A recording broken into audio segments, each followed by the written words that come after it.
For the past couple of days, I have been thinking a lot about the Bible. Now, I know that that might sound a little odd, but I've found myself reading and contemplating on the scriptures even more than I normally do. Now, it might be because of the lead up to the election and trying to figure out what God might say to us in these days. Because make no mistake, the scriptures have extremely important things to say to us and to encourage us with in these days. Um, or it might be that God's just trying to teach me something else or have some other purpose for this season of digging into the scriptures. But one section that I have found particularly interesting, and one section I've been thinking a lot about, is the Apostle Paul and his letters to the various churches in the New Testament. Specifically, though, his letter to the church at Philippi. Now, in his final encouragement or his exhortations to the church in Philippi, he gives them these instructions. This comes from Philippians 4, verses 6 and 7. It says, "Do not be anxious about anything, but in every situation, by prayer and petition, with thanksgiving, present your requests to God. And the peace of God, which transcends all understanding, will guard your hearts and minds in Christ Jesus." Now, these were some of the final words that he leaves with them, and he does this because he knows that difficulty and struggle will come even to the people of God. I want to point out that there are no caveats, there are no exceptions to Paul's words of encouragement. He doesn't say, "Do not be anxious unless your candidate loses," or "give thanks only if your person wins."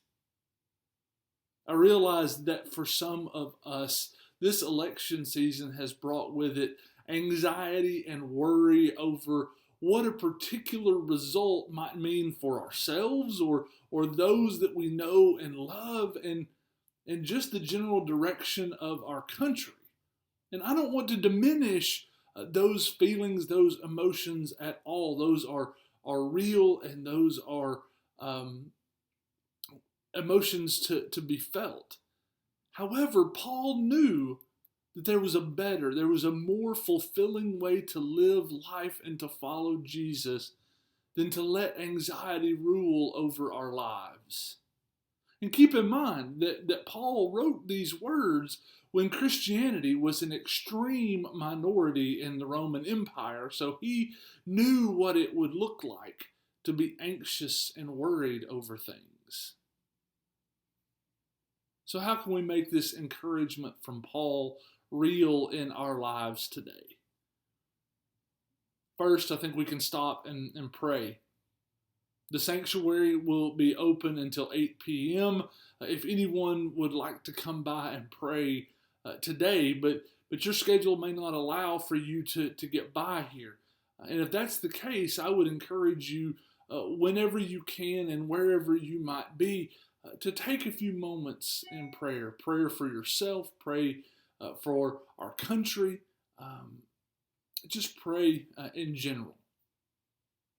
But the second thing that we can do is that we can go out of our way to show kindness today.